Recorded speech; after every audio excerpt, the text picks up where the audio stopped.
Saudara pendengar sekalian, Radio Horor Indonesia segera dimulai.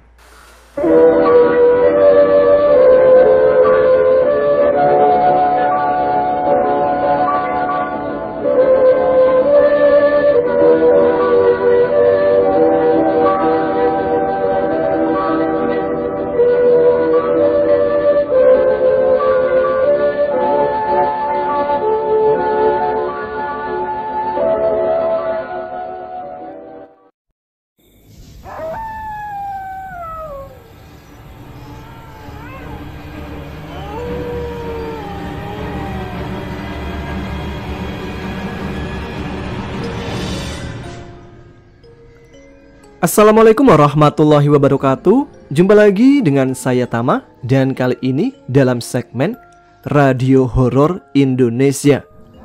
Bagaimana kabar kalian? Semoga selalu diberikan kesehatan dan rezeki yang cukup. Kita jumpa lagi di segmen Radio Horor Indonesia yang kembali hadir menemani malam Jumat kalian. Nah, seperti biasa, dalam segmen Radio Horor Indonesia ini saya akan membacakan beberapa cerita horor untuk teman-teman Ada Apa Gerangan. Bagi teman-teman yang ingin ikut membagikan cerita pengalaman mistisnya, bisa dikirimkan ke email kami adaapagerangan20@gmail.com atau DM kami di Instagram AAG Channel. Mengawali RHI FM malam ini, ada cerita kiriman dari Mbak Eca yang menikah dengan jin selama 13 tahun, bahkan sampai mempunyai anak. Seperti apa cerita lengkapnya? Langsung saja, teman-teman Ada Apa Gerangan, ceritanya mulai dari sini.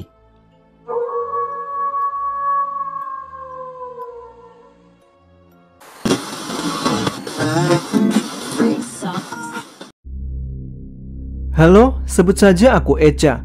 Aku mempunyai pengalaman yang benar-benar di luar nalar.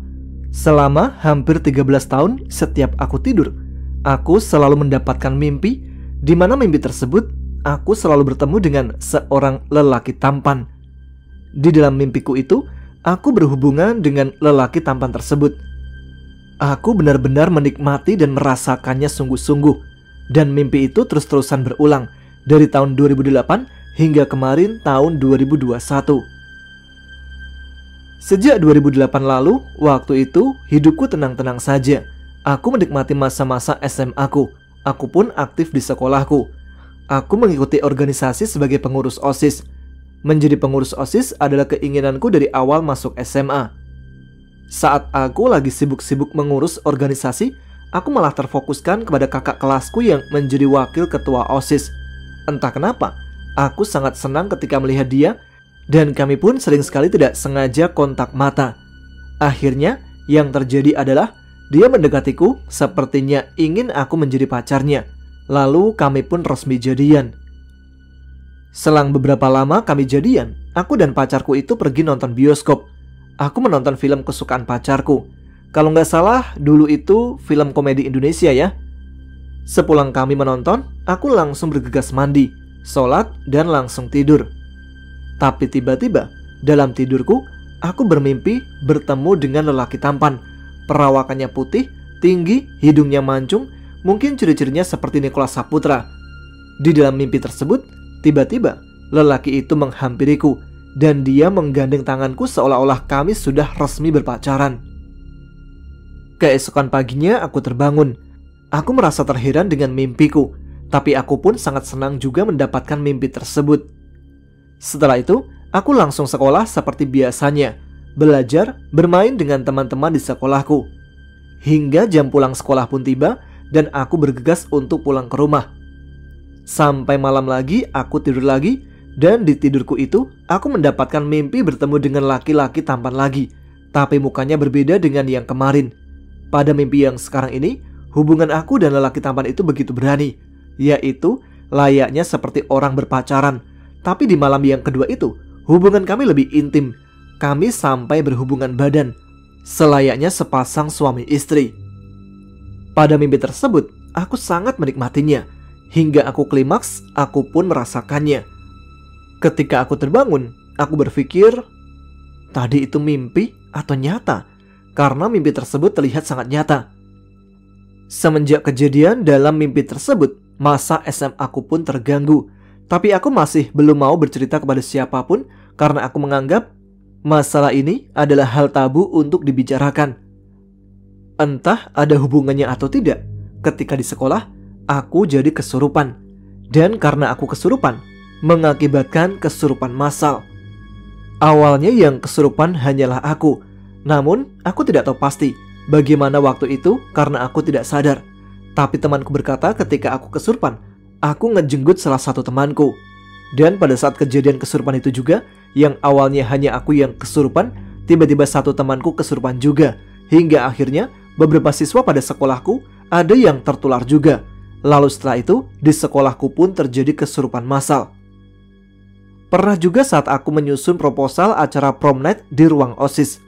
Aku ingat betul, saat itu waktu maghrib. Tiba-tiba bulu kuduku sangat merinding.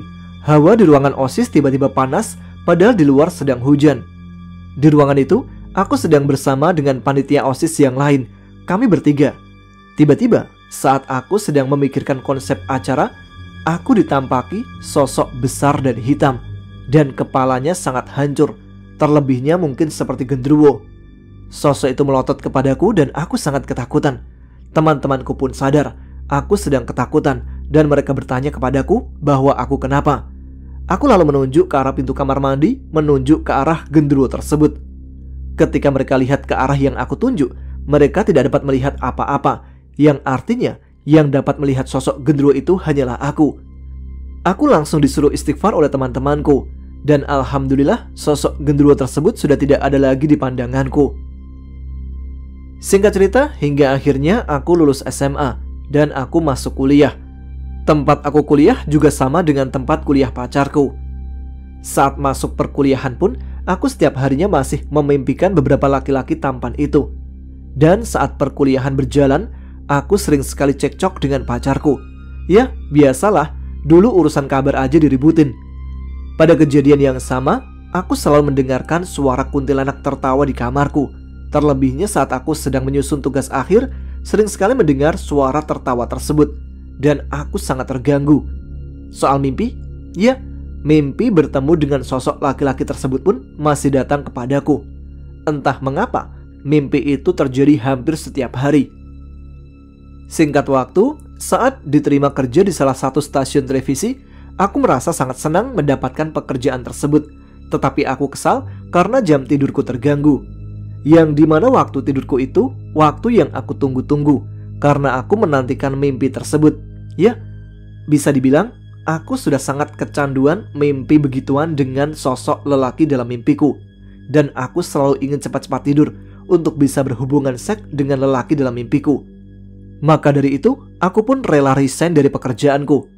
Oh ya, hubunganku dengan pacarku dari SMA masih langgeng walaupun kami sering sekali cekcok. Hingga pernah setelah aku cekcok dengan pacarku, aku malamnya tidur dan aku mendapatkan mimpi lagi. Mimpi berhubungan badan. Tetapi mimpi yang sekarang ini sangatlah berbeda. Di mimpi tersebut, aku ingat sekali, aku memakai baju gamis dan aku mendatangi pesta pernikahan. Aku berjalan ke arah tengah yang di sampingku itu adalah makanan prasmanan. Di tengah-tengah tersebut, aku melihat dua kursi dan aku duduk di kursi tersebut. Aku kira itu adalah kursi untuk tamu, dan di sebelahku ternyata ada seseorang lelaki tampan yang tiba-tiba duduk. Sebangunnya aku merasa aneh, kok mimpiku yang sekarang berbeda, tidak seperti biasanya. Selang beberapa hari dari aku mimpi tersebut, kekasihku ternyata melamarku, dan kami memutuskan untuk menikah dengan waktu yang sangat cepat. Walau sebenarnya hubungan dari lamaran hingga pernikahan pun banyak sekali cekcoknya. Aku berpikir mungkin setelah aku menikah, aku tidak akan mendapatkan mimpi seperti itu lagi. Tapi ternyata tidak. Setelah malam pertama dengan suamiku pun, aku masih mendapatkan mimpi-mimpi itu. Dan setiap setelah berhubungan dengan suami pun, aku tetap mendapatkan mimpi tersebut. Berhubungan dengan lelaki tampan dalam mimpi. Tahun 2014, aku menikah dan alhamdulillah, aku dikarunia anak pada tahun 2015. Anakku sewaktu kecil sering juga mendapatkan gangguan-gangguan aneh. Mimpi? Ya, mimpi itu tetap ada. Aku masih selalu bermimpi dengan lelaki-lelaki tampan itu. Setelah aku mempunyai anak, mimpiku tetap berjalan. tapi ada beberapa mimpi yang berbeda. Ada satu mimpi ketika aku bermain bersama anak-anak kecil sebanyak 8 orang. Dan ada satu bayi yang aku gendong. Aku sangat menikmati mimpi tersebut karena aku juga penyayang kepada anak kecil. Aku sudah beberapa kali pindah rumah. Rumah yang aku tempati pasti saja menerima gangguan juga. Sudah memanggil beberapa ustadz untuk membersihkan yang barangkali bisa juga menghilangkan mimpi-mimpiku. Tapi ternyata tetap sama. Dan ada kejadian hal yang sangat di luar nalar terjadi. Saat aku sedang mencuci baju, aku tiba-tiba mencium bau bangkai. Aku mencari bau bangkai tersebut munculnya dari mana. Dan ketika aku melihat kamar mandi, ternyata kamar mandiku ada banyak sekali belatung. Ya, belatung itu banyak banget berada di kamar mandi. Aku dan suamiku benar-benar panik dan kami langsung membersihkannya. Setelah kamar mandi bersih, ternyata belatung itu muncul lagi di beberapa sudut rumahku, seperti di ruang TV, ruang tamu, dan bagian-bagian lainnya. Dari situ pun karena aku dan suamiku kewalahan untuk membersihkannya, aku memanggil ustadz agar belatung itu tidak muncul-muncul lagi. Dan ustadz pun bisa menanganinya. Keesokan harinya, ternyata belatung itu muncul lagi, tapi munculnya di depan rumahku. Sebenarnya sih tidak mengganggu ya, tapi apa kata tetangga bila tidak dibersihkan? Aku pun segera membersihkannya, dan ternyata tetap saja belatung itu tidak bisa dihilangkan. Aku benar-benar kewalahan, lalu aku cerita kepada ayahku tentang kejadian ini. Beliau lalu menyarankanku untuk memanggil Pak Ustadz Iqbal, dan aku memberikan video-video belatung tersebut kepada Ustadz Iqbal. Dan entah kenapa, Ustadz Iqbal tiba-tiba ingin langsung cek ke rumahku. Beliau pun datang. Setibanya beliau, aku heran kenapa beliau tidak fokus kepada belatung tersebut. Ia malah fokus kepadaku. Aku benar-benar takut. Di situ Pak Ustadz langsung menyuruhku untuk duduk di hadapannya. Dan tiba-tiba Ustadz itu bertanya tentang mimpiku. Di situ aku pun panik, kaget dan syok karena aku tidak pernah sama sekali cerita tentang mimpiku kepada siapapun. Tapi ternyata Ustadz Iqbal tahu apa saja mimpi yang terjadi kepadaku. Dari mulai mimpi aku bertemu dengan lelaki tampan, berhubungan seks dengan lelaki tampan itu, hingga datang ke suatu pernikahan dan mimpi bermain dengan anak kecil. Dan ternyata mimpi-mimpi tersebut memang ada artinya. Kata Pak Ustadz, aku telah dinikahi oleh jin, dan anak-anak itu adalah anakku dan jin tersebut. Semua yang mendengar itu sontak panik, apalagi aku yang merasakan. Suamiku yang mendengar itu mukanya sudah sangat merah, seperti dia ingin marah, tapi mungkin dia pun bingung mau marah kepada siapa. Di situ aku dilihat oleh Ustadz, dan Ustadz membawa 2 temannya. Ada juga suamiku, ayahku, dan putra kecilku. Mereka melihat aku yang menangis seolah-olah aku kehilangan sesuatu. Setelah itu, Ustadz menawarkanku untuk menghilangkan itu semua, agar mimpi itu hilang tidak datang lagi dalam tidurku. Tapi entah mengapa, di mulutku, aku ingin menghilangkan mimpi-mimpi tersebut. Tapi sebenarnya dalam hatiku, aku belum terlalu ikhlas. Aku merasa seolah-olah aku akan kehilangan segalanya yang sudah menemaniku selama 13 tahun belakangan ini. Kehilangan kenikmatan dalam mimpi, kehilangan nikmatnya bercinta dengan lelaki-lelaki tampan, kehilangan anak-anak yang mungkin sudah kusayangi dalam mimpiku. Hingga saat diruqyah pun, aku menangis menjerit-jerit, dan ruqyah itu tidak berhasil dipimpin oleh sang ustadz. Ustadz pun meminta suamiku untuk memimpin ruqyah ini, dan akhirnya suamiku meminta kepada jin itu untuk jangan menggangguku lagi, karena aku sudah dinikahi oleh suamiku. Dengan begitu sulitnya, jin itu dapat dikeluarkan karena aku sangat menjerit kencang. Dan alhamdulillahnya, ruqyah itu berjalan lancar, walau lumayan agak sulit untuk dikeluarkan. Dan kejadian-kejadian mimpi yang selama 13 tahun menghantuiku, semua akhirnya berakhir pada tahun 2021. Hingga saat ini, aku tidak pernah bermimpi seperti itu lagi. Alhamdulillahnya setelah ruqyah itu selesai, belatung di rumahku pun hilang dan tidak tersisa sama sekali. Sekian ceritaku, semoga bisa menjadi pengalaman bagi yang sudah mendengarkan dan menonton video ini. Terima kasih ya sudah membacakan ceritaku, Kak Tama. Aku Echa pamit. Wassalamualaikum warahmatullahi wabarakatuh.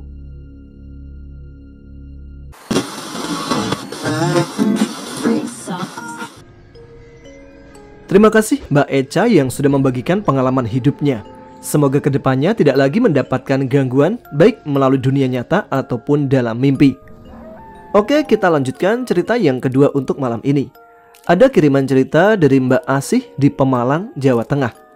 Mbak Asih ini pada bulan sebelumnya mendaki ke Gunung Ciremai melalui jalur Apui bersama kedua temannya. Dan apesnya mendapatkan gangguan selama pendakian tersebut. Kenapa ya kira-kira? Ya udah deh, kita simak saja ceritanya.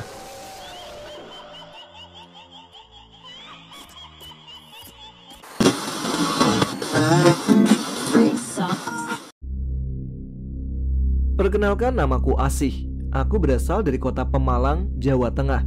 Aku ingin membagikan kisahku bersama dua orang temanku yang bernama Bayu dari Majalengka dan Iqbal dari Kuningan, Jawa Barat.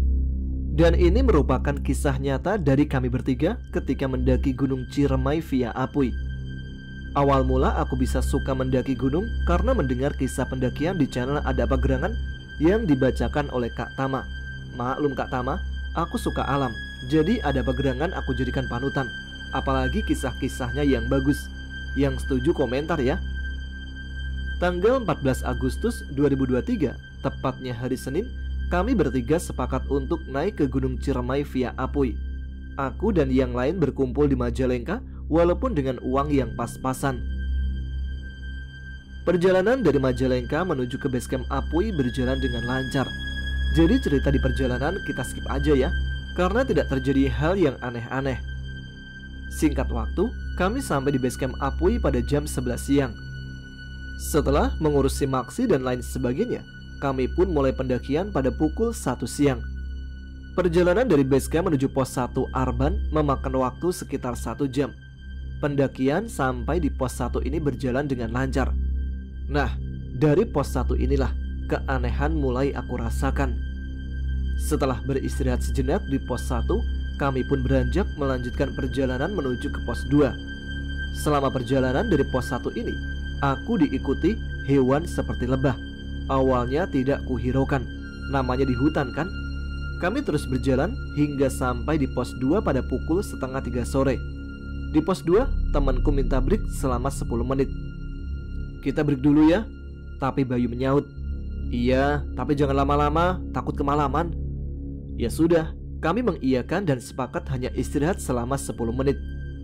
Ketika istirahat di pos 2, posisinya Bayu ada di depan, aku di tengah, sedangkan Iqbal di belakang.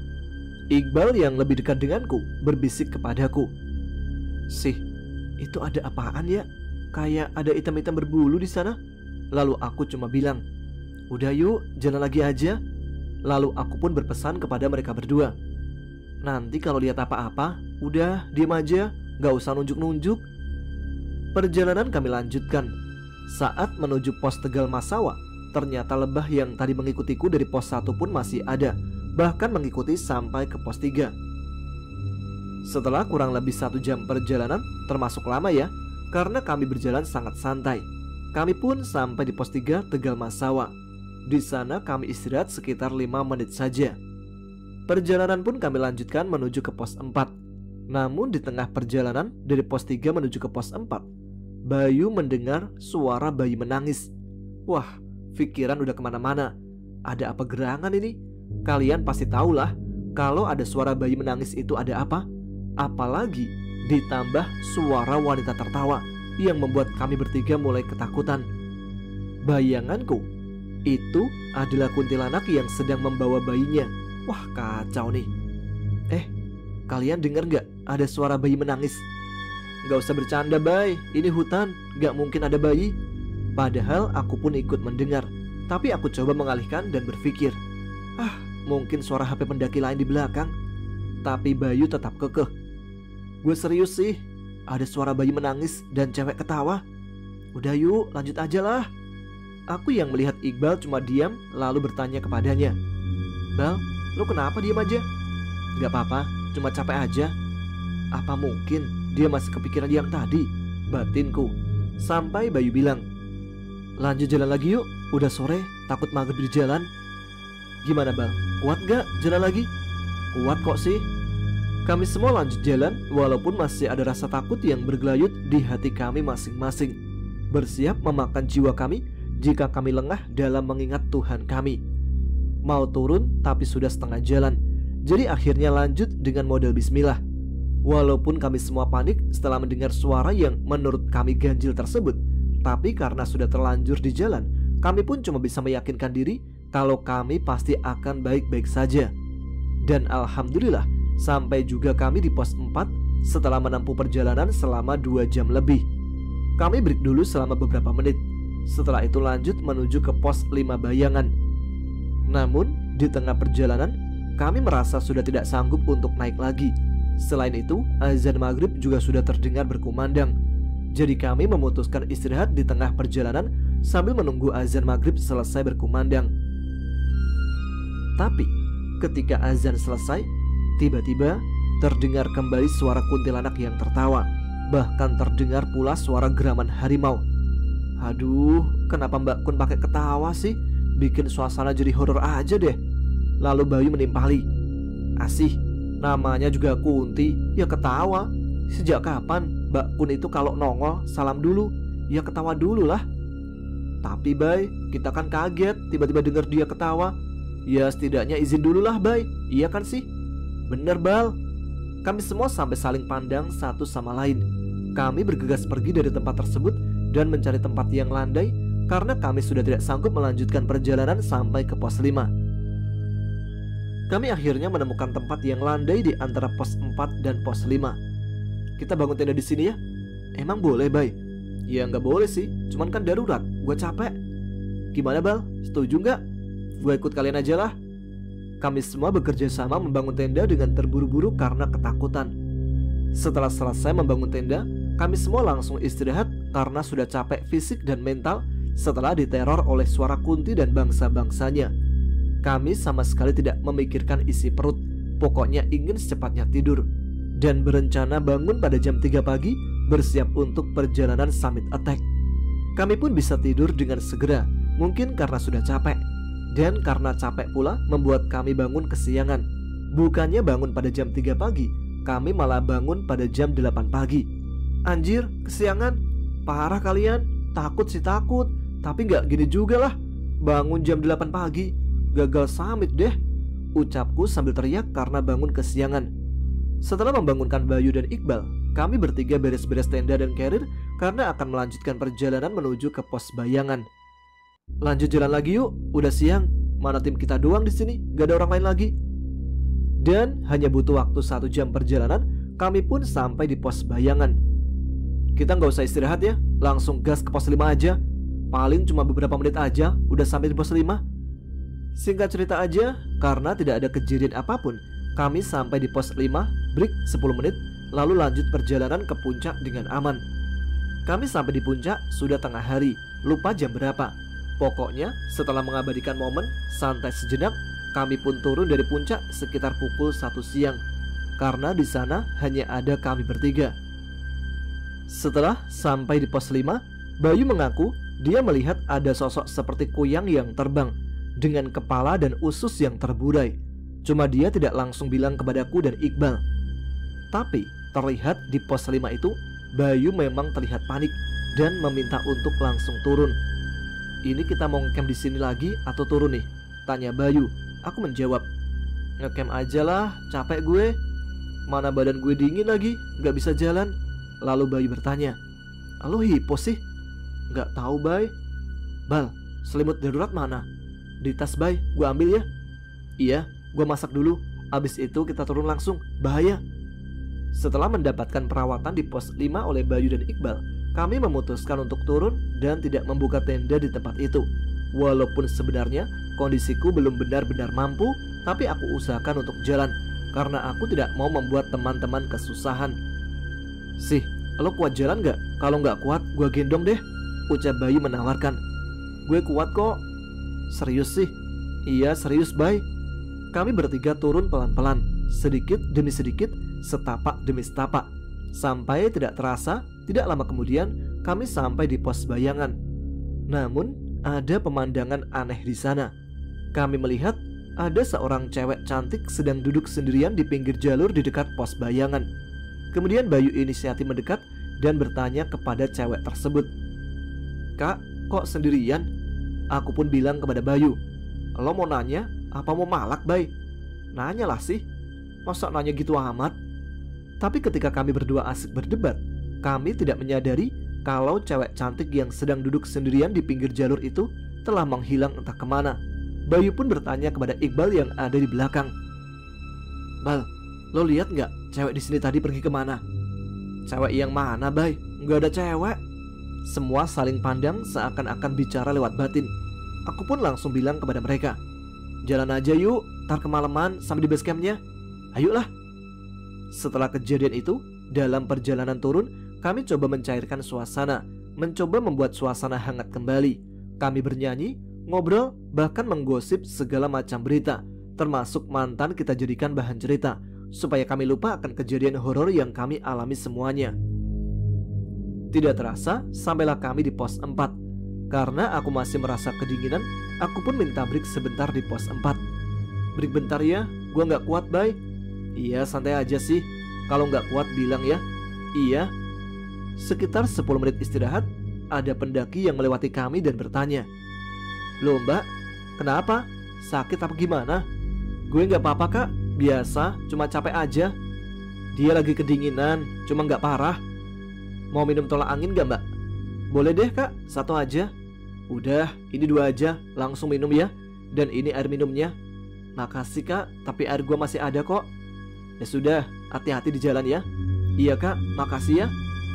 Setelah pendaki itu berlalu, kami pun lanjut perjalanan turun menuju ke pos 3. Dalam perjalanan ke pos 3, aman, tidak ada gangguan. Cuma anehnya, lebah yang kemarin mengikutiku datang lagi sampai aku bilang, Pahit. Kenapa ngikutin gua mulu sih?"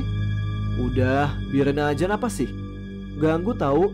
Bayu sampai bilang, "Tandanya dia suka sama kamu sih. Emang lebahnya cowok ya?" Iqbal pun ikut menimpali, "Mungkin. Lo berdua dada aja deh." Oh iya, kami sampai di pos 3 pada jam 3 sore lewat sedikit. Setelah beberapa lama, kami pun lanjut jalan menuju ke pos 2. Walaupun di sini keadaanku benar-benar drop sampai aku bilang gak kuat. "Sumpah gak kuat gue, Bay. Ayo, bentar lagi pos 2, semangat sih." Aku memaksakan diri sendiri supaya kuat melanjutkan perjalanan, dibantu oleh Bayu dan Iqbal. Dan akhirnya, setelah susah payah, alhamdulillah kami sampai juga di pos 2 pada pukul 5 sore. Kami istirahat, ambil nafas sebentar, lalu lanjut jalan menuju ke pos 1. Nah, di tengah perjalanan ke pos 1 ini, aku mendengar suara macan dari arah kiri yang merupakan hutan. Gak tahu aku salah dengar atau apa, tapi di situ aku tidak bilang kepada yang lain. Pokoknya suara itu jelas banget. Kami sampai juga di pos 1 pada pukul 6 sore lewat. Di pos 1 ini, barulah aku bertanya kepada yang lain tentang apa yang aku dengar ketika di perjalanan tadi. Kalian tadi dengar suara nggak?" "Suara apa sih?" "Suara macan tadi di jalan." "Lo dengar nggak, Bal?" "Enggak sih, emang di mana?" "Sebelum pos 1 gue denger tahu." "Udah, lanjut jalan yuk, takut kemalaman. Apalagi udah maghrib gini, kita potong jalan ya." "Oke lah, Bay." Kami pun lanjut jalan menuju ke base camp Apui dengan cara potong jalan, dan lebah itu masih tetap ngikutin aku pergi. Singkatnya, kami sampai di base camp pada jam 7 lewat 20 menit. Setelah laporan kepada pihak penjaga, kami langsung lanjut pulang. Tapi, belum jauh berkendara dari base camp Apui, kendaraan kami tiba-tiba mati mesin, tepat di tempat yang sepi. Ketika kami kebingungan dalam keadaan tersebut, kami melihat ada kendaraan yang lewat dari sorot lampunya. Tetapi, ketika motor itu melewati kami, membuat kami sangat kaget dan merinding. Karena pengendara motor itu sedang membonceng kuntilanak. Bodohnya, Bayu malah melihat terus sosok kuntilanak itu. Dan tiba-tiba, kuntilanak itu menoleh dan balas melihat Bayu. Itu apaan yang dibonceng, guys?" "Kayak kuntilanak ya?" tanyaku. Tiba-tiba, Bayu nyeletuk. "Emang kuntilanak. Tadi gua lihat matanya cuma setengah." "Serius, Bay?" "Serius lah. Kalian emang gak lihat matanya?" "Enggak." "Udah, lanjut aja yuk. Gimana, motornya bisa jalan gak? Gua coba dulu ya, semoga bisa." Alhamdulillah bisa, guys. Gas lah, ngeri tahu di sini. Setelah motor kami bisa kembali jalan, kami melanjutkan perjalanan dan sampai rumah dengan selamat. Ya, begitulah kisah kami bertiga, Kak Tama. Semoga ada kisah-kisah dari kami selanjutnya di lain waktu. Maaf kalau cerita saya pendek. Maklum baru mencoba ikut membagikan cerita. Aku cuma mau menyampaikan buat semuanya. bahwa setiap tempat atau alam pasti ada penghuninya, termasuk gunung. Makanya jaga omongan dan jaga sikap kita, karena kita semua harus menghargai semua makhluk di dunia ini. Buat teman-teman yang suka pendakian, salam lestari. Naik dan turun semoga selamat. Dan buat Kak Tama sehat selalu ya. Semoga ada Bagerangan semakin maju. Sekian, terima kasih. Wassalamualaikum warahmatullahi wabarakatuh. Itulah dia cerita dari Mbak Asih. Semoga bisa kita jadikan pelajaran untuk kedepannya saat mendaki gunung. Memang dalam mendaki gunung ini banyak seninya ya. Persiapkan dengan matang. Urusan mistis bonus aja sih. Yang penting utamakan keselamatan dan lihat tanda-tanda dari alam. Nikmati prosesnya karena puncak bukan tujuan. Oke, kita lanjut ke cerita yang ketiga. Kali ini ada cerita dari Mas Ari Hidayat dari Karawang, Jawa Barat. Mas Ari berbagi pengalaman masa kecilnya ketika di Subang dulu. Dia hampir kehilangan teman ketika berenang di sungai. Seperti apa ceritanya? Teman-teman, ada Bagerangan? Ceritanya mulai dari sini.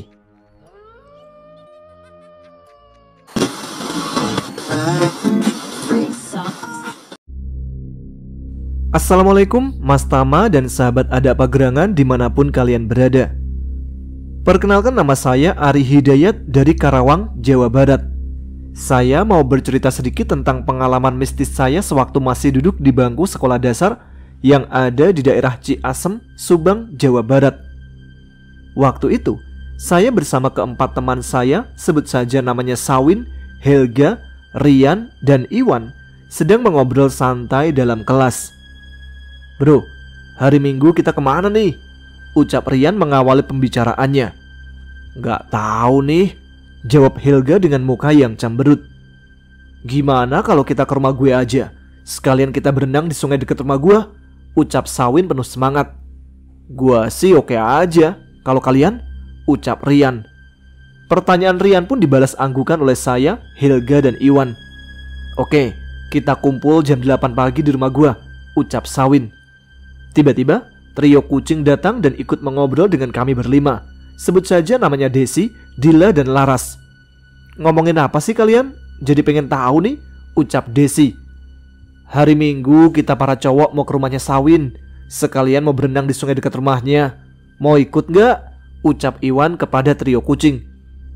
"Ayo, Dil, Ras, kalian gimana? Mau ikut gak?" ucap Desi kepada Dila dan Laras. Dan dibalas dengan anggukan tanda setuju oleh Dila serta Laras. Singkat cerita, hari Minggu pun tiba. Saya lekas bangun dan bersiap untuk mandi serta sarapan. Setelah mandi dan sarapan, saya pamit kepada kedua orang tua saya, langsung berangkat menyusul teman-teman yang lain menggunakan sepeda gunung saya. Sesampainya saya di rumahnya Helga, saya melihat Rian, Iwan, Desi, Dila, dan Laras sudah ada di sana. "Ayo, udah siang nih," ucap Iwan. "Ayo, gaskan," ucap Desi penuh semangat. Lalu kami pun mulai mengayuh sepeda masing-masing menuju ke rumahnya Sawin. Singkat cerita, setibanya di rumah Sawin, kami disambut oleh si Sawin dan kedua orang tuanya.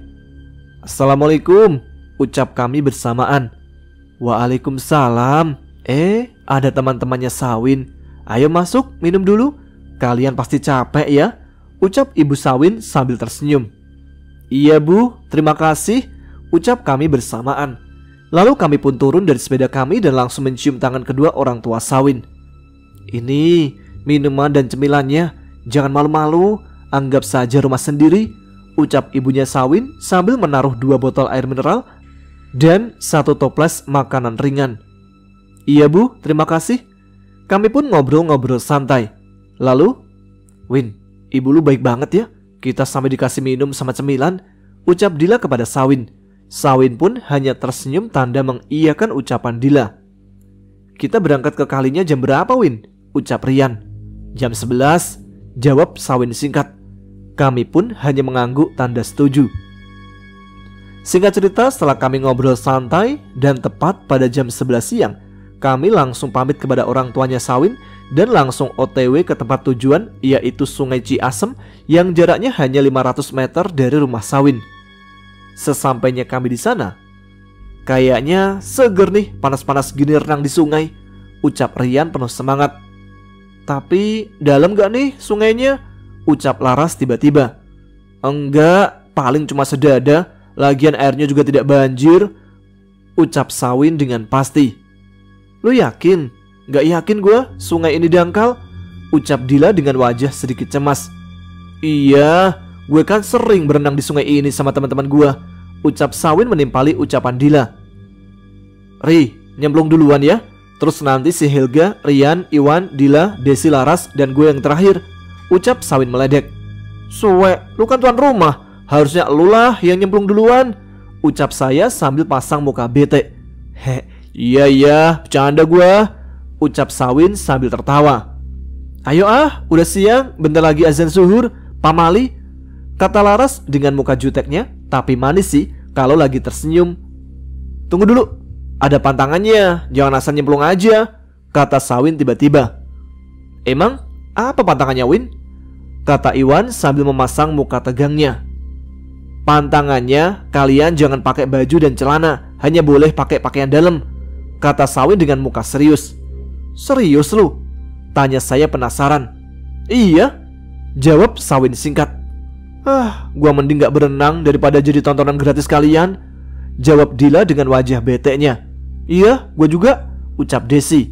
Gua juga, enak di kalian dong para cowok, gak enak di kita para cewek, ucap Laras menyetujui ucapan Dila dan Desi. Kami pun para cowok sontak tertawa terbahak-bahak mendengar ucapan para cewek. Bercanda kok, kalian bebas mau pakai pakaian atau enggak, kata Sawin sambil tertawa. Canda lu gak lucu, tahu gak sih, ucap Dila sambil memasang muka kesalnya. Singkat cerita, kami pun satu persatu mulai nyemplung ke sungai itu dengan cara dan gaya masing-masing. Dimulai dari Sawin dengan gaya saltonya, lalu Helga dengan gaya ala atlet renangnya, disusul oleh Rian, Iwan, Desi, dan Dila. Sedangkan saya dan Laras masih asik ngobrol sambil tertawa-tawa. Ri, Ras, ayo, gak CS banget kalian, ajak Iwan kepada saya dan Laras. Iya, bawel banget, kata Laras sambil memasang muka juteknya. Lalu Laras pun berdiri dan langsung bersiap menyebur ke sungai menyusul yang lainnya. Tapi tiba-tiba ketika dia sudah nyemplung, badan dan kepalanya tidak muncul lagi ke permukaan. Teman-teman saya yang lain pun merasa bingung dan keheranan. Saat itu juga saya seketika panik. Tanpa pikir panjang, saya langsung lari dan nyemplung ke sungai itu. Saya pun langsung berenang, berharap bisa menemukan Laras di tempat dia tadi menyemburkan diri. Saya terus berenang mengikuti arus sungai tersebut. Sesaat kemudian, saya berhasil menemukan Laras yang hanya kelihatan tangannya saja di atas air, seperti meminta tolong. Saya pun segera menghampiri dan menarik tangan Laras. Setelah kepala dan badannya terlihat, saya langsung menggendongnya dan membawanya naik ke daratan. Lalu saya pun berteriak dan memanggil teman saya yang lain.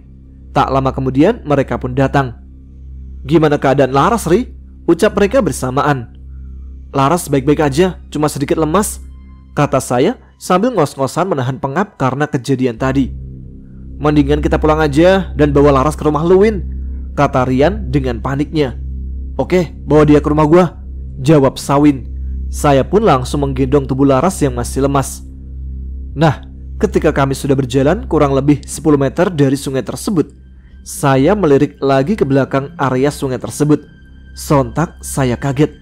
Saya melihat ada sosok wanita berpakaian ala kerajaan di film kolosal dengan mahkota seperti kepala buaya dan tongkat berkepala buaya sedang berdiri di tempat saya menyelamatkan Laras tadi. Sosok itu menatap saya dengan tatapan tajam. Saya pun langsung memalingkan pandangan saya lagi ke depan. Astagfirullah, makhluk apa itu? Gumam saya dalam hati. Tak lama kemudian terdengar suara azan. Pantesan aja terjadi hal yang tidak diinginkan. Ternyata udah masuk waktu zuhur. Benar kata orang tua zaman dulu, Pak Mali berenang di sungai pas waktu zuhur dan menjelang maghrib, ucap Dila tiba-tiba. Iya, ayo buruan, kasihan Laras, kata Desi mengingatkan. Singkat cerita sampailah kami di rumah Sawin. Assalamualaikum, ucap kami bersamaan. Waalaikumsalam. Kalian sudah pulang? Loh, itu teman kalian kenapa? Tanya ibu Sawin dengan kaget. Ini bu, tadi teman kami tenggelam di sungai, jawab Desi menjawab pertanyaan ibu Sawin.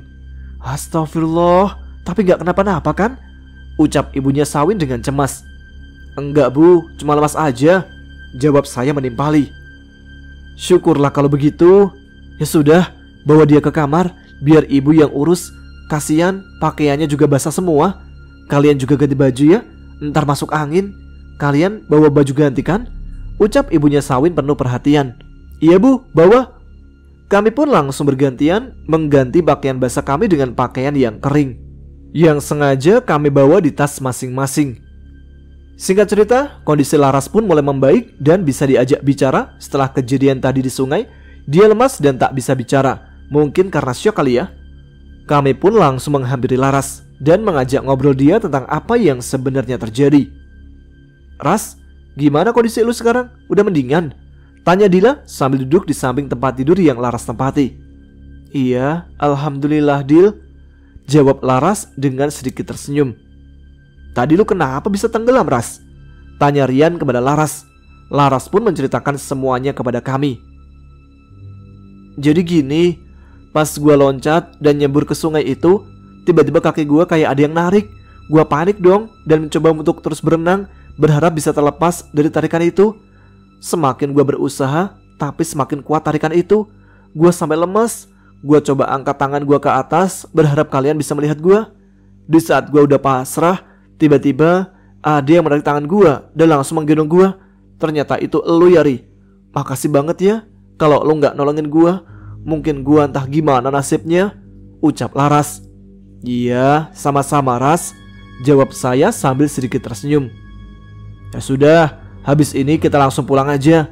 Udah sore, perjalanan kita kan jauh, kata Helga. Iya, jangan sampai kemaghriban di jalan, ucap Iwan menimpali. Akhirnya tepat jam 4 sore, kami pun pamit kepada Sawin dan orang tuanya. Kami pulang dulu ya Win. Bu, Pak, terima kasih juga sudah menerima kami main ke sini. Maaf kalau kami banyak merepotkan, ucap kami bergantian sambil mencium tangan orang tua Sawin. Iya, sama-sama nak. Hati-hati ya di jalannya, jangan kebut-kebutan, jawab ibunya Sawin sambil tersenyum. Kami pun langsung menaiki sepeda kami masing-masing dan langsung mengucapkan salam kepada Sawin serta orang tuanya, dan dibalas salam juga oleh mereka. Singkat cerita, hari Senin pun tiba, di mana hari yang penuh dengan tantangan dan menguras otak. Ya, itulah sekolah. Saya dan teman-teman yang lain pun mulai menjalani aktivitas seperti biasanya. Dan saya pun menceritakan apa yang saya lihat waktu itu di sungai kemarin kepada mereka. Dan di situ pula, Sawin menceritakan bahwa di sungai itu memang tempatnya sosok seperti siluman buaya putih, siluman ular, dan juga sosok seperti penari jaipong atau sering disebut Nyai Ronggeng. Oke Mas Tama, sekian cerita dari saya. Mohon maaf jika cerita atau tulisannya masih acak-acakan. Maklum baru pertama cerita. Terima kasih buat Mas Tama yang sudah membawakan cerita saya yang tidak seseram cerita lain. Sekali lagi terima kasih untuk teman-teman yang sudah mendengarkan. Wassalamualaikum warahmatullahi wabarakatuh.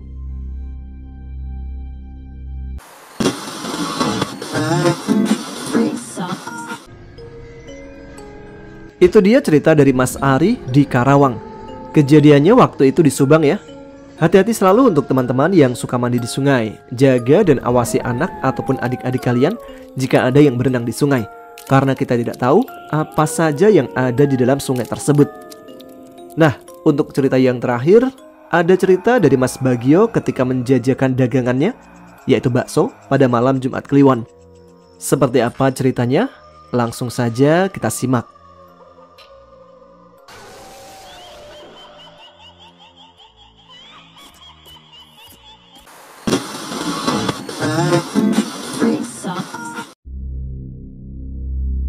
Hari itu seperti biasanya, Bagio dan istrinya menyiapkan dagangan yang akan dijajakan di malam hari nanti. Sepulangnya dari pasar, Tari lalu mencuci sayuran dan menyiapkan botol-botol kosong tempat saus dan kecap. Sementara Bagio sibuk mencuci dandang, wadah bakso, serta membersihkan mangkok-mangkok yang ada di gerobaknya. Aku kira sampean mau libur mas, ini kan malam Jumat, ucap Tari sambil mengisi botol kosong tempat kecap. Astagfirullah, aku lupa dek kalau malam ini malam Jumat, jawab Bagio yang diam terpaku di depan gerobaknya. Ya sudah, besok malam aja liburnya, buat istirahat, jawab Tari. Sekitar pukul 4 sore, Bagio keluar dari kontrakan tempat tinggalnya. Hari itu nampak sepi sekali orang yang membeli dagangannya. Didorongnya terus gerobak bakso menuju perkampungan dan perumahan yang biasa dilaluinya. Menjelang maghrib, Bagio bermaksud mencari musola atau masjid untuk menunaikan ibadah sholat maghrib. Terlihat dari kejauhan nampak sebuah masjid besar yang berdiri. Bagio segera mengarahkan gerobaknya menuju ke daerah tempat masjid itu berada. Sampai di belakang sebuah perumahan, Bagio bertemu dengan seorang wanita dan memintanya untuk berhenti. Wanita itu memesan 2 porsi bakso dan memintanya untuk membungkusnya saja. Bagio lalu mencari tempat yang rata untuk memarkirkan gerobaknya. Alhamdulillah, dapat penglaris juga hari ini, bisiknya dalam hati sambil menyiapkan 2 porsi bakso. Semua nampak normal dan tidak ada yang mencurigakan, karena Bagio sendiri tidak memperhatikan keadaan sekitar dengan seksama. Sampai akhirnya, Bagio selesai membuatkan 2 porsi bakso untuk wanita tadi. Tiba-tiba, suasana di sekitarnya berubah. Jalan yang tadinya sepi dan tidak terlihat satu orang pun kini jadi ramai dengan banyaknya anak-anak kecil yang bermain dan berlari-larian. Dan seingatnya tadi, langit hampir gelap karena sudah mau masuk waktu maghrib. Tapi sekarang, semua nampak terang seperti masih sekitar jam 3 sore. "Ini bang uangnya, kembaliannya buat abang aja," ucap perempuan itu sambil memberikan selembar uang 50 ribuan. "Terima kasih mbak," jawab Bagio sambil memandangi uang pemberian wanita itu. "Sudah, tidak usah dipikirkan, kamu jualan saja di sini mas, sebentar juga habis daganganmu," ujar wanita itu sambil berjalan ke arah anak-anak yang sedang bermain. Masih diselimuti kebingungan, tiba-tiba dari arah belakang ada yang menepuk pundaknya hingga membuat Bagio terkejut. "Jangan bengong mas, nanti kesambet loh," ujar lelaki tua yang entah datangnya dari mana. "Iya pak, saya cuma..." "Sudah, tidak usah dipikirkan. Sekarang buatkan saya semangkok bakso, komplit ya mas." Belum sempat menjelaskan apa yang dirasakannya, lelaki tua itu meminta Bagio untuk membuatkannya semangkok bakso. Bagio yang tidak ingin berpikir aneh-aneh pun segera membuatkan lelaki tua itu semangkok bakso. "Kamu jualan di sini aja mas, sebentar juga habis daganganmu," ucap lelaki tua itu sambil berjalan mencari tempat duduk dan mulai menikmati semangkok bakso buatan Bagio. "Di sini ramai ya pak?" tanya Bagio kepada lelaki tua tersebut sambil memperhatikan keadaan sekitarnya. "Kamu baru sekali kesini ya?" tanya seorang lelaki yang tiba-tiba ada di belakang Bagio. Kaget bercampur heran, Bagio hanya terdiam mendengar suara yang sama persis dengan suara lelaki tua yang saat ini sedang menyantap semangkok bakso buatannya. Bagio lalu membalikkan tubuhnya ke arah suara lelaki itu. Di hadapannya saat ini berdiri sosok lelaki tua yang sama persis dengan lelaki tua yang sedang duduk di sebelah kiri Bagio saat ini. Lalu Bagio kembali menatap ke arah sebelah kiri, di mana lelaki tua pertama memesan semangkok bakso tadi masih duduk dan menikmati semangkok bakso buatannya. "Jangan bengong mas, nanti kesambet loh," ujar lelaki tua yang baru datang tadi sambil menepuk pundak Bagio. Iya pak," jawab Bagio gugup. "Sudah, tidak usah dipikirkan. Sekarang buatkan saya semangkok bakso, komplit ya mas," ucap lelaki tua sambil tersenyum. Tanpa pikir panjang, Bagio lalu membuatkan lagi semangkok bakso untuk lelaki tua yang baru datang tadi. "Kamu jualan di sini aja mas, sebentar juga habis daganganmu," sambil berjalan ke arah lelaki tua pertama yang masih duduk menikmati semangkok bakso buatan Bagio. "Aneh, apa mereka kembar ya?" bisik Bagio dalam hati. Bagio tidak berkedip memandang kedua sosok lelaki tua yang memiliki tubuh sama, wajah sama, serta memakai pakaian yang sama, sedang duduk sejajar sambil memegang semangkok bakso buatannya. Tapi tiba-tiba dari arah belakangnya ada yang menepuk lagi pundaknya. "Kamu baru sekali kesini ya?" tanya lelaki tua dengan wajah yang sama dengan kedua lelaki tua tadi. "Iya pak," jawab Bagio yang semakin kebingungan.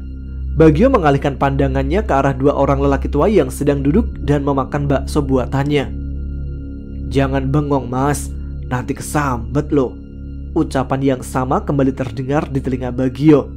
Tidak ingin terjadi sesuatu yang tidak diinginkan, Bagio lalu membuatkan semangkok bakso untuk lelaki tua ketiga yang masih berada di sebelah kanannya. "Sudah, tidak usah dipikirkan.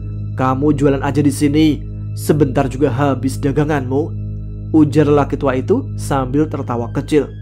Bagio hanya mengangguk, lalu menyerahkan semangkok bakso yang sudah dibuatnya.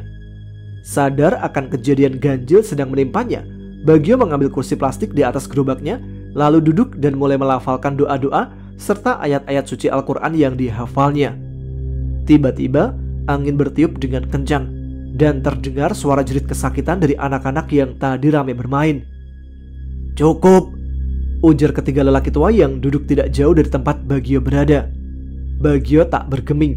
Ia terus melafalkan ayat-ayat suci Al-Quran sambil menengadahkan kedua tangannya. "Pergilah dari sini manusia," ujar lelaki tua itu dengan suara menggeram. Kini Bagio dengan khusyuk terus berdoa, memohon perlindungan dan pertolongan kepada Allah Subhanahu wa Ta'ala. Dengan mata terpejam, Bagio terus melafalkan ayat-ayat Al-Quran sampai terdengar suara benda pecah dan tercium bau busuk yang sangat menyengat. Ketika membuka mata, Bagio terkejut bukan main. Pemandangan di sekitarnya berubah 180 derajat. Di tempatnya berada saat ini tiba-tiba menjadi gelap serta angin bertiup tambah kencang, dan suara ramai anak-anak yang sedang bermain tadi berganti suara tangisan dan jeritan yang terdengar memilukan hati. Sementara itu, di tempat ketiga lelaki tua tadi duduk, kini nampak berdiri 3 sosok pocong dengan kain putih lusuh dengan wajah hitam menyeramkan. Bola mata dari salah satu makhluk tersebut menggantung serta darah yang mengucur dari lubang hidung yang beraroma anyir. Salah satu dari 3 pocong itu meludah ke arah Bagio. Beruntungnya, dengan cepat Bagio mundur menghindari ludah pocong tersebut yang mengeluarkan bau busuk yang belum pernah dicium sebelumnya. Dia ingat ucapan salah satu sahabatnya di kampung, kalau ludah pocong itu sangat berbahaya, dan jika berhadapan dengan sosok makhluk yang terbungkus kain kafan itu, hendaklah menjauh dan melantunkan ayat-ayat suci dengan suara yang lantang. Bagio hendak berlari meninggalkan gerobaknya untuk menyelamatkan diri, tapi dengan sisa-sisa keberaniannya, Bagio hanya menjauh dari pocong-pocong tersebut. Dia masih berusaha untuk membawa gerobaknya pergi dari tempat mengerikan bersamanya. Belum hilang rasa takut akan ketiga pocong yang ada di depannya, kini makhluk sosok kuntilanak yang duduk di atas pohon nangka tidak jauh dari tempat Bagio berada. Tawanya membuat telinga sakit dan menggetarkan nyali yang sedari tadi memang sudah ciut. Tak putus-putusnya Bagio berdoa dan melantunkan ayat-ayat suci Al-Quran, sampai dia sadar bahwa kini dia sendirian di antara setan-setan yang menakutkan itu. Anak kecil yang tadinya hanya terdengar tangisannya, kini muncul mengelilingi Bagio dengan bentuk yang mengerikan. Sementara ketiga pocong yang masih berada di tempatnya tadi mulai berloncatan mengambang di udara. "Allahu Akbar!" teriak Bagio, lalu terjatuh lemas. Tulang-tulang di tubuhnya seolah menghilang, tak mampu lagi menopang tubuhnya. Mendengar kalimat yang baru saja diucapkan Bagio, makhluk-makhluk menyeramkan yang tadi mengerubunginya perlahan menjauhinya. Masih dengan posisi terduduk lemas, Bagio kembali membacakan ayat-ayat suci Al-Quran. Suara kuntilanak yang memekakkan telinga berangsur-angsur menghilang. Sosok mengerikan dari anak-anak kecil dengan wujud menyeramkan pun perlahan menjauh dan menghilang dari pandangan Bagio. Makin kencang suara Bagio melantunkan ayat-ayat suci, makin kencang pula terdengar suara menggeram dari sosok pocong yang menyeramkan itu. Satu persatu pocong yang ada di hadapannya menghilang dan bau busuk pun berangsur-angsur pergi. Bagio menghela nafas panjang diiringi ucapan rasa syukur kepada Allah yang sudah memberikannya perlindungan. Dengan kaki gemetar dan tubuh yang masih sangat lemah, Bagio menghampiri gerobaknya dan perlahan berjalan sambil mendorong gerobak dagangannya pergi meninggalkan tempat itu. Cahaya bulan yang menjadi penerang langkahnya saat itu menyadarkan Bagio kalau dia sekarang berada di sebuah kebun pisang yang bersebelahan dengan area pemakaman. Tidak terlihat satu rumah pun di sana. Rasa takut yang kini menyelimutinya memaksa Bagio untuk segera pergi dari area pemakaman itu. Sesampainya di jalan beraspal, barulah Bagio melihat deretan rumah-rumah penduduk. Dia menghentikan langkahnya dan berusaha mencari tahu di mana dia berada saat ini. Kumandang azan pun terdengar. Rasa takut dan kengerian yang tadi membelenggunya perlahan hilang dan berganti dengan semangat untuk dapat segera sampai di rumah. Sampai di sebuah warung yang cukup dikenalnya, Bagio menghentikan langkahnya dan memarkirkan gerobak di tempat biasa dia berjualan. Beberapa orang yang mengenal Bagio pun menegurnya dengan sapaan yang biasa terdengar ketika dia berjualan di tempat itu. Tapi ada hal aneh yang terjadi. Setiap orang yang melewati gerobaknya menutup hidungnya dan bergegas pergi. Pemilik warung pun segera keluar dari warungnya dan menghampiri Bagio dengan wajah yang terlihat marah. "Mas Bagio, lu jualan bangkai ya?" ujar lelaki parubaya pemilik warung itu. Bagio tersentak mendengar ucapan dari Pak Salim. Dilihatnya gerobak dagangannya yang masih berisi bakso dan sayuran segar. "Maaf Pak, saya jualan bakso seperti biasanya, tapi tadi saya..." Belum sempat melanjutkan ceritanya, tiba-tiba Bang Bewok menarik lengan Bagio untuk menjauhi gerobak dagangannya. Salah satu orang terpandang di daerah itu lalu memberikan Bagio sebotol air mineral. Pak Salim yang berusaha mendekati gerobak bakso milik Bagio pun tiba-tiba berteriak sambil menahan mual karena pemandangan yang begitu menjijikkan nampak terlihat dari gerobak tersebut. "Jangan ke situ Pak," sergah Bang Bewok melarang Pak Salim mendekati gerobak bakso milik Bagio. Bang Bewok sepertinya sudah mengetahui ada hal janggal yang sedang menimpa Bagio. Bagio yang sudah meminum air mineral pemberian Bang Bewok pun terduduk lemas. Lalu dia menceritakan kejadian yang baru dialaminya sore menjelang maghrib tadi. "Sekarang sudah hari Minggu Bagio," celetuk Pak Salim. Bagio terkejut bukan main. Kalau sekarang hari Minggu, berarti sudah 3 hari dia tidak pulang. Dan sudah 3 hari juga dagangan baksonya ada di gerobaknya. "Sekarang Mas Bagio bersihkan gerobaknya. Dagangan Mas Bagio sudah tidak bisa dijual lagi," ujar Bang Bewok yang sudah paham akan kejadian yang menimpa Bagio. Warga pun berdatangan membantu Bagio membersihkan gerobaknya. Bakso yang ada di etalase gerobaknya sudah bercampur belatung dan beraroma busuk. Mereka merasa kasihan mendengar cerita yang dialami Bagio. Setelah gerobaknya bersih, Bagio lalu diantar pulang oleh Bang Bewok. Sementara gerobaknya dititipkan di sebelah warung Pak Salim.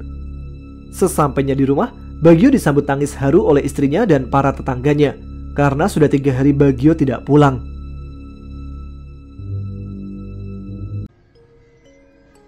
Itu dia cerita terakhir pada episode RHI FM malam ini. Sebelum kita akhiri, kita bacakan salam-salam dulu untuk teman-teman Ada Apa Gerangan yang suka menuliskan komen-komennya di kolom komentar. Kali ini ada Mbak Fevita 9529, ada Hanif Peternak Domba Gembel, ada Vivian Mujahidin, ada Wawan Setiawan di Sumedang. Halo teman-teman di Sumedang, Sumedangnya mana nih?